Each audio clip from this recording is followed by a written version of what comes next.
Bulletin की शुरुआत करेंगे बड़ी खबर के साथ। नोएडा की घटना का उत्तर प्रदेश के मुख्यमंत्री योगी आदित्यनाथ ने संज्ञान लिया है। इंजीनियर मौत मामले में बड़ा एक्शन हुआ है। नोएडा अथॉरिटी के सीईओ एम लोकेश हटाए गए। सीएम के निर्देश पर जांच के लिए गठित की गई है 3 सदस्यीय एसआईटी। एडीजी जोन मेरठ के नेतृत्व में एसआईटी का गठन हुआ है। मंडलायुक्त मेरठ और चीफ इंजीनियर पीडब्ल्यूडी भी एसआईटी में शामिल हैं और 5 दिनों में जांच कर सीएम को रिपोर्ट सौंपेगी एसआईटी। दरअसल बेसमेंट में डूबने से हुई थी इंजीनियर की मौत। उसके बाद पिता ने शिकायत दर्ज कराई थी और अब उत्तर प्रदेश के मुख्यमंत्री योगी आदित्यनाथ ने इस पूरे प्रकरण में संज्ञान लिया और सीईओ पर बड़ी कार्रवाई की। एम लोकेश हटाए गए हैं त्वरित प्रभाव से। साथ ही 3 सदस्यीय एसआईटी का गठन किया गया है। ज्यादा जानकारी के लिए हमारे सहयोगी आकाश शेखर शर्मा लखनऊ से हमारे साथ जुड़ गए हैं फोन लाइन पर। सीधे उनका रुख करेंगे। आकाश, क्या कुछ जानकारी है इस पूरी खबर को लेकर? कार्रवाई हुई है, बड़ी कार्रवाई सीएम ने की है।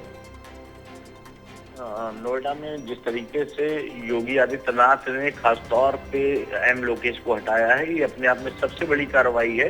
और खासतौर पे एक पिता जो न्याय मांग रहा है अपने बेटे के लिए, उसके लिए जो एसआईटी गठित की है उसमें आगे और भी कार्रवाइयां होनी है। मंडलायुक्त मेरठ, एडीजी मेरठ और पीडब्ल्यूडी के चीफ इंजीनियर को इसमें जो है शामिल किया गया है। और ऐसे में ये जरूर है कि कई चीजें सामने आएंगी। जो जिस तरीके से काफी समय से ये मॉल बनने की जो है चालू था लेकिन बन नहीं पाया और इतने समय से बेसमेंट खुदा रहा और पानी उसमें रहा।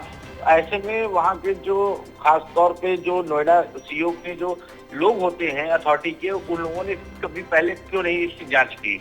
ऐसे कई मामले बहुत पहले से भी सीएम की शिकायत में आ चुके हैं, जनता दरबार में भी आ चुके हैं, ऑनलाइन शिकायतें भी हो चुकी है नोएडा अथॉरिटी को लेकर के। तो ये सबसे अहम बात यह है कि अगर इस तरीके के मामलों में अगर दोबारा पुनरावृत्ति इस तरीके से चीजें होंगी या किसी की जान पे आएगी तो उस पर तगड़ी कार्रवाई की जाएगी। ये योगी आदित्यनाथ ने खासतौर पे एम लोकेश को हटा करके दिखा दिया है। तो साफ है कि इस मामले की 5 दिन में जो रिपोर्ट आएगी उसमें कहीं ना कहीं ये जरूर होगा कि जो बिल्डर होगा उसके ऊपर एफआईआर जरूर जो है लॉन्च की जाएगी। जिस तरीके से वहां पे ये घटना घटी है और ऐसे मामलों की पुनरावृत्ति ना हो, उसमें कई लोग और भी इसकी चपेट में आएंगे, उनके ऊपर भी कार्रवाई हो सकती है। खास तौर पे जैसे एम लोकेश की हुई है उस तरीके से वहाँ के जो क्षेत्र के जो चीफ इंजीनियर होंगे नोएडा अथॉरिटी के जी, उनके ऊपर जो वहाँ के जेई होंगे, एई होंगे, जितने भी अधिकारी उसमें शामिल होंगे क्षेत्र के, उन सब के ऊपर कार्रवाई होना लाजमी है। आकाश, बड़ी बात है और बड़ी कार्रवाई है। ऐसे में जो सीईओ को हटाया गया है, कुछ रिप्लेसमेंट के लिए कोई नाम पर भी विचार किया जाएगा सरकार के द्वारा, जिससे कि इस तरह की घटनाएं पुनरावृत्ति का आपने जिक्र किया वो ना हो दोबारा से और उनकी रोकथाम हो सके। कोई ऐसा जो एडमिनिस्ट्रेशन में मजबूत नाम हो उस पर भी क्या चर्चा हो सकती है या हो रही है? देखिए, नोएडा एक ऐसी जगह है खासतौर पे, और नोएडा सीईओ की पोस्ट एक ऐसी जगह है जहाँ पे हमेशा सीएम बहुत ही सेंसिटिव अधिकारी को भेजते हैं खास तौर पे, क्योंकि उसका पीएमओ से भी डायरेक्ट टच रहता है। क्योंकि कई योजनाएं ऐसी होती है जिसका क्रियान्वयन सरकार और पीएमओ मिल करके करते हैं, खासतौर की प्रदेश की बढ़त के लिए। तो ऐसे में पूरी तरीके से बड़ा सोच समझ करके वहाँ पे अधिकारी को तैनात किया जाएगा और 13 अधिकारी को सरकार वहाँ पर तैनात करेगी, जैसा कि विश्व सूत्र बता रहे हैं। और मेरे ख्याल से अभी देर रात तक उस नाम के ऊपर मोहर भी लग सकती है या कल दोपहर बाद उस पर मोहर लग सकती है। तो कहीं ना कहीं एक तेज तर्रार अधिकारी नोएडा सीईओ की पोस्ट संभालेगा, जिस तरीके से जो आज कार्रवाई की गई है उसको देखते हुए। जी चलिए, बहुत शुक्रिया आकाश तमाम जानकारी साझा करने के लिए। हमारे सहयोगी नोएडा से शिव त्यागी भी हमारे साथ फोन लाइन पर जुड़ गए हैं ज़्यादा जानकारी के लिए। शिव, बड़ी कार्रवाई हुई है और जाहिर सी बात है इस कार्रवाई का जो असर है वो भी देखने को मिलेगा आने वाले समय में। आगे और किन किन पर गाज गिर सकती है इसके बारे में भी आपसे जानकारी चाहेंगे।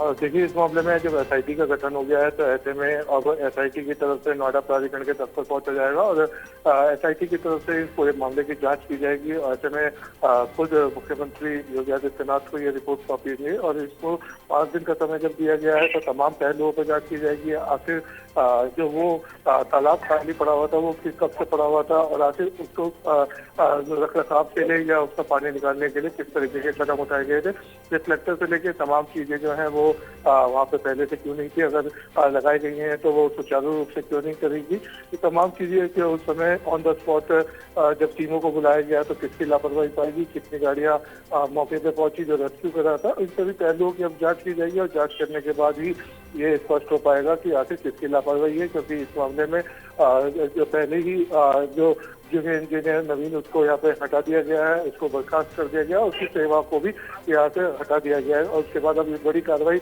नोएडा अथॉरिटी के सीईओ के खिलाफ देखने को मिली है। माना जा रहा है कि आने वाले समय में जो और भी दोषी जो इसमें अधिकारी या कर्मचारी होंगे उनके खिलाफ भी कार्रवाई देखने को मिल सकती है। शिव, सवाल यह है कि नोएडा में इस तरह के जो लापरवाहियां हैं वो कहाँ कहाँ और भी बढ़ती जा रही हैं, ये भी आपके संज्ञान में होगा क्योंकि आप नोएडा को ही देखते हैं, वो भी आप हमें बताएं।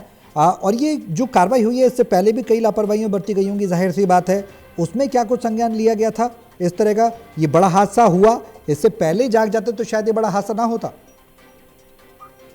देखिए, इस मामले में जो आसपास के रेजिडेंट हैं उनके द्वारा इस चीज की शिकायत की वहाँ पे अंधेरा रहता है, रिफ्लेक्टर्स नहीं है, ना ही कोई साइनिंग बोर्ड है, इस तरीके की जो जानकारी है वो IGRS के माध्यम से और जो यहाँ पे जनप्रतिनिधि हैं उन लोगों के द्वारा भी यहाँ पे शिकायत पत्र यहाँ पे नोएडा प्राधिकरण में भेजा गया था, लेकिन उसका संज्ञान नहीं लिया गया, ना ही उसको अमल में लाया गया, जिसका नतीजा देखने को मिला। अगर यहाँ पे उन सभी IGRS को गंभीरता से लिया गया था तो शायद इस तरीके का हादसा ना होता। अब इस सभी चीजों की जांच की जाएगी कि जो IGRS की गई थी वो IGRS सबसे पहले कब करी गई थी और IGRS के द्वारा यहाँ पे जो जनप्रतिनिधि हैं उनको भी यहाँ पे जो शिकायतें नोएडा प्राधिकरण को यहाँ पे लिखे थे उसको अपने लेटर हेड से उन्होंने लिख के दिया था, तो कौन से संबंधित अधिकारी हैं जो कि उस समय तैनात थे और आखिर क्या वजह ऐसी थी कि उसका अमल नहीं किया गया, ना ही उस पर कार्रवाई की गई, ना ही उसको सही करा गया। तो इन सभी चीजों की जांच की जाएगी, तमाम जो खामियां हैं उनकी जांच की जाएगी और ये भी देखा जाएगा कि तो कौन ऐसे अधिकारी हैं जिनकी वजह से ये हादसा होना पाया गया है। फिलहाल अगर नोएडा प्राधिकरण की बात करें तो इस समय जो लोकेश है पिछले करीब 2 साल से यहाँ पे सीईओ के पद पर तैनात है, उनको शासन की तरफ से अब हटाया गया है। अब देखना होगा कि कौन यहाँ पे नोएडा प्राधिकरण का सीईओ बनेगा और किस तरीके की आगे रूपरेखा के तहत काम करेगा। चलिए, बहुत शुक्रिया शिव तमाम जानकारी साझा करने के लिए। तो बड़ी कार्रवाई उत्तर प्रदेश के मुख्यमंत्री योगी आदित्यनाथ के निर्देश पर हुई है। नोएडा अथॉरिटी के सीईओ एम लोकेश को तुरंत प्रभाव से हटाया गया है और 5 दिनों में जांच कर सीएम को रिपोर्ट सौंपने की बात SIT को जिम्मेदारी दी गई है।